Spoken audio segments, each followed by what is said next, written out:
ప్రభు ప్రజలందరికీ వందనాలు తెలుపుచున్నాను.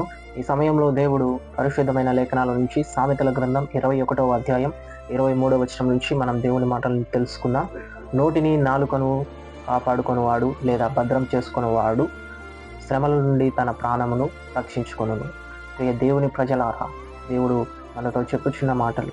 నోటిని నాలుకను మనం మన ఆధీనంలో ఉంచుకోవాలి, కంట్రోల్లో ఉంచుకోవాలి.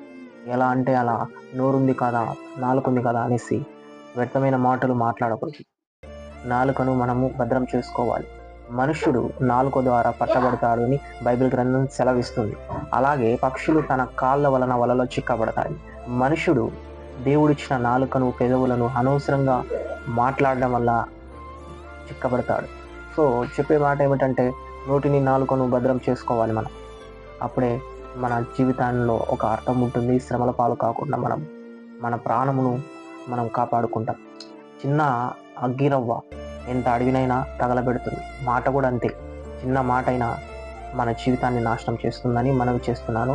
దేవుడి మాటను దీవించి ఆశీర్వదించునుగాక. Amen. Thank you. God bless you.